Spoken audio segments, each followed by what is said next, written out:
नमस्कार, मैं हूं आपके साथ अंकिता। न्यूज रूम 7 में आपका स्वागत है। चलिए रुक करते हैं खबरों की ओर।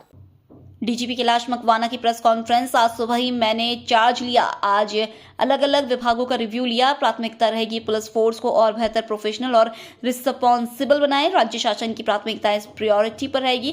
फोर्स से डिसिप्लिन मेंटेन करने की अपेक्षा है। सभी पुलिस अधिकारियों को कानून के मुताबिक काम करने के निर्देश हैं। आगामी समय में सिंहस्थ 2028 इवेंट बड़ा इवेंट है। सिंहस्थ को लेकर पुलिस का इंफ्रास्ट्रक्चर और ट्रेनिंग देने का काम करेंगे। सिंहस्थ का लेकर ट्रेनिंग देना मेगा चैलेंज। साइबर अपराधों को लेकर कैसे जनता को अवेयर किया जाए और साइबर ठगों से कैसे बचाव करना है और अपनी कैपेबिलिटी को बढ़ाना है। यूज ऑफ टेक्नोलॉजी एस्पेक्ट रहेगा। किस तरीके से मूलभूत पुलिस से सिंह की जाए और आम जनता को कैसे राहत दी जाए, यह प्रयास रहे। सबसे पहले तो मैं मध्य प्रदेश के माननीय मुख्यमंत्री जी का आभार व्यक्त करना चाहूँगा, धन्यवाद देना चाहूँगा कि उन्होंने मुझे इस पद के योग्य समझ करके पदस्थ किया। अभी आज सुबह ही मैंने चार्ज लिया है और अलग अलग शाखाओं का मैं शीघ्र ही रिव्यू प्रारंभ करूँगा। चूँकि करीब 3 वर्षों से मैं पुलिस मुख्यालय से बाहर था, तो लेटेस्ट मुझे अपने आप को भी अपडेट करना होगा कि बीच में क्या डेवलपमेंट्स हुए हैं। मेन फोकस जो आप प्राथमिकताओं का जो बोल रहे हैं, मेरा रहेगा बेसिकली कि पुलिस फोर्स को कैसे और बेहतर प्रोफेशनल बनाएं, कैसे रिस्पॉन्सिव बनाएं, कैसे अकाउंटेबल बनाएं। ये मेन फोकस रहेगा। कल्याण की बातें बीच में काफ़ी हुई हैं पूर्व में भी, उसको हम और आगे बढ़ाएंगे। जो राज्य शासन की प्राथमिकताएं हैं उन्हें निश्चित रूप से प्रायोरिटी पर रहेंगी।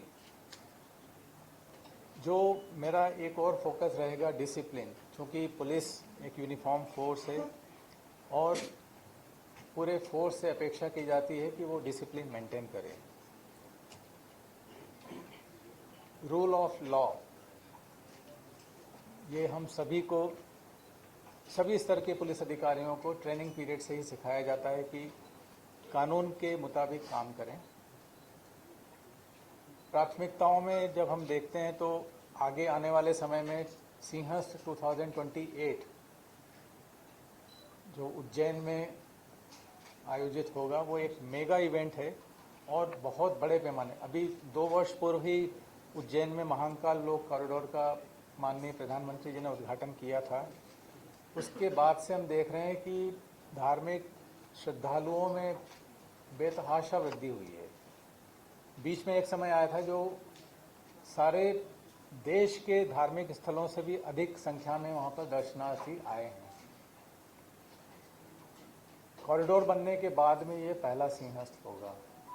तो निश्चित रूप से पूर्व सिंहस्थ जितने भी आयोजित हुए हैं, चाहे 2016 में हुआ हो, 2004 में हुआ हो, उन सब से ज़्यादा भीड़ इस बार आएगी। तो हमें पुलिस को मजबूत करने के लिए एक तो इंफ्रास्ट्रक्चर बिल्ड करना पड़ेगा, क्योंकि क्राउड मैनेजमेंट और सिक्योरिटी ये एक बहुत बड़ा चैलेंज होगा उस समय। तो पुलिस के इंफ्रास्ट्रक्चर डेवलप करना, पुलिस पर्सनल को ट्रेनिंग देना, क्योंकि मैं 2004 में जब डीआईजी इंटेलिजेंस था, उस समय सिंहस्थ का नोडल ऑफिसर भी था। तो फॉर्चुनेटली मुझे उस चीज़ को नज़दीक से देखने का मौका मिला है कि 1 साल से भी ज़्यादा समय हमें अपने पुलिस फोर्स को ट्रेनिंग देने में लगता है कि उनको किस तरह का कर्तव्य निर्वहन करना है। तो वो एक मेजर चैलेंज है। साइबर क्राइम, आप सभी वाकिफ़ हैं, पूरे प्रदेश, पूरे देश और पूरे ग्लोब में जैसे जैसे अब डिजिटाइजेशन बढ़ रहा है, ऑनलाइन ट्रांजैक्शंस हो रहे हैं, तो उसी के साथ साइबर फ्रॉड्स, साइबर क्राइम्स की संख्या भी बढ़ती ही चली जा रही है।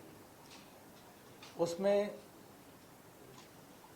2 pronged प्रायोरिटीज सोचा है कि एक तो कैसे अवेयर किया जाए। हमको सबसे ज़्यादा ज़रूरी है कि पब्लिक, आम जनता को अवेयर करना कि उससे कैसे वो उनको बचाव करना है, नंबर 1।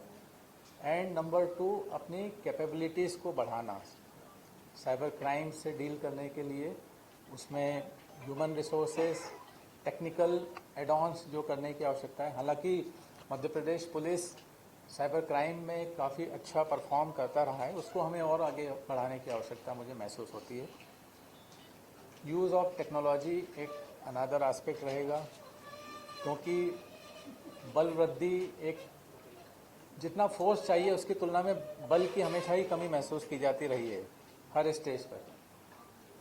तो फोर्स मल्टीप्लायर का काम सिर्फ टेक्नोलॉजी ही कर सकती है, जिसमें CCTV network, then artificial intelligence, then हमारे और भी जो सिटीजन सेंट्रिक सर्विसेज जो हो सकती हैं, जो कॉमन मैन को जो है जिसमें हम इमीडिएट रिलीफ दिला सकें।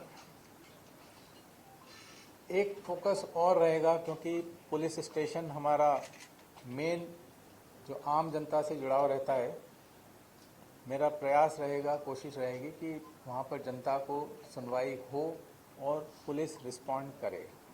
एक अभी मेरे अधिकारियों से मीटिंग में कर लूँगा, हमारे जोनल आईजीज और एसपीज की, मैं इस चीज़ को इंसिस्ट करूँगा, क्योंकि ऑलमोस्ट 95% से ज़्यादा आम पब्लिक का इंटरेक्शन पुलिस स्टेशन लेवल पर होता है।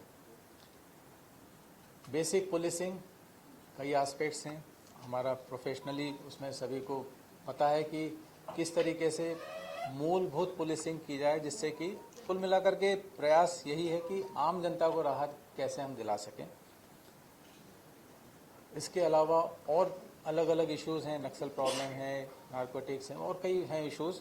फिर ट्रैफिक एक ऐसा विषय है, यातायात सुरक्षा, जो हर किसी को अफेक्ट करता है। अभी एक हमारे परिचित अभी अस्पताल में जूझ रहे हैं, मौत से एक्सीडेंट हुआ था उनका। एक आईपीएस ऑफिसर का कर्नाटका में अनफॉर्चुनेटली कल ही एक्सीडेंट हुआ है।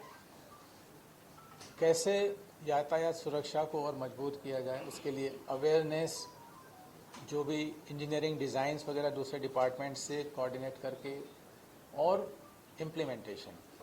मेन आज की डेट में अगर हम देखते हैं तो मर्डर से भी ज़्यादा दुर्भाग्यवश जो जान जा रही हैं वो रोड एक्सीडेंट से जा रही हैं।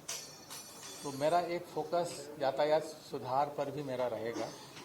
इसके अलावा ट्रेनिंग अलग अलग एस्पेक्ट्स की, तो ये मतलब मोटे तौर पे कहें तो ये 8-10 मेरे अभी माइंड में आए। बाकी मैं अब जैसे जैसे अलग अलग ब्रांचेस का रिव्यू करूँगा तो मुझे उसमें और जो लगेगा कि इसमें और हमको फोकस रखना चाहिए।